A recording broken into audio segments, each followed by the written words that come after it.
You know Singapore's Group Representative Constituency Scheme, or the GRC, is one of the most unique electoral systems in the world? And do you know what effects this electoral rule has on Singapore's party system and its voters?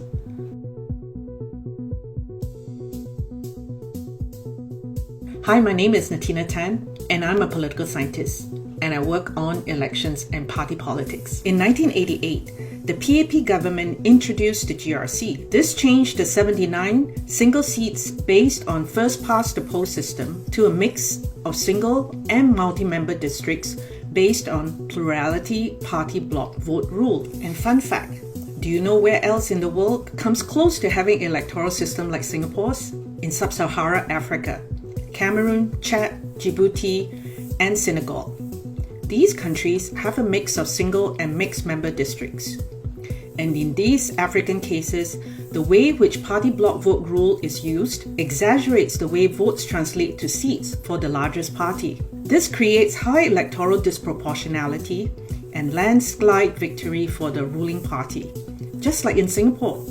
And more about that later. Singapore's GRC is designed such that a voter elects a group of 4 to 6 candidates with at least one ethnic minority race. The winning party, with a simple plurality or more votes than other parties, takes all the seats in the group constituency. Singapore's GRC is a form of ethnic quota, an affirmative action to address any discrimination against racial minority candidates. Well, ethnic quota is nothing new. More than 35 countries in the world have mechanisms such as reserve seats and candidate quota to guarantee the representation of ethnic minorities in the parliament or other political offices. In Asia, Singapore is one of 9 countries that have ethnic quota policy. Rules have effects and can constrain behavior.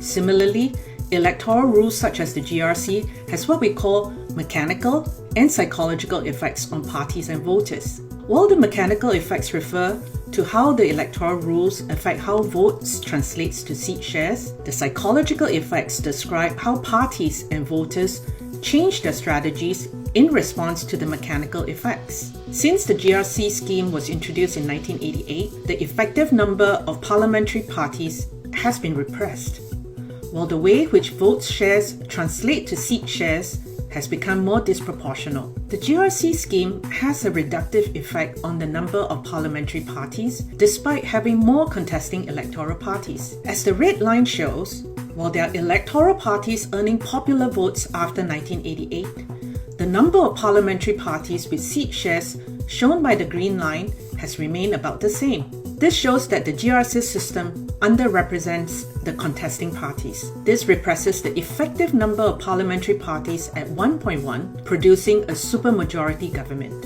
Singapore's electoral rule also does not do a good job converting votes to seat shares. Perfect proportionality is when party receives the same seat share as their vote shares. GRC based on plurality party block vote rule generates a high degree of disproportionality, where the party's seat shares deviate from their vote shares. In fact, the index of disproportionality based on Gallagher's index hit a high of 29.3 in 2011 general election.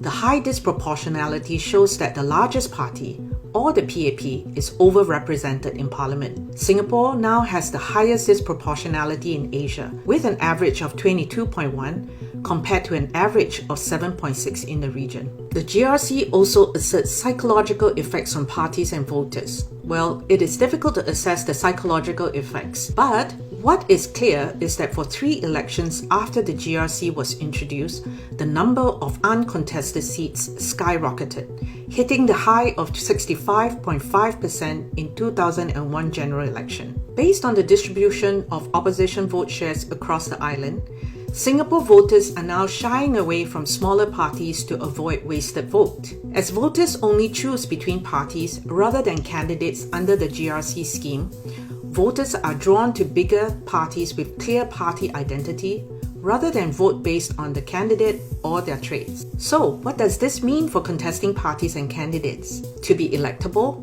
in the GRCs, parties now need to be inclusive, focus on cross-cutting issues to appeal to a wide spectrum of voters. Parties can no longer campaign based on ethno-religious issue or any one particular issue, as ethnic minority voters are now spatially distributed across all the constituencies because of ethnic housing quota policy.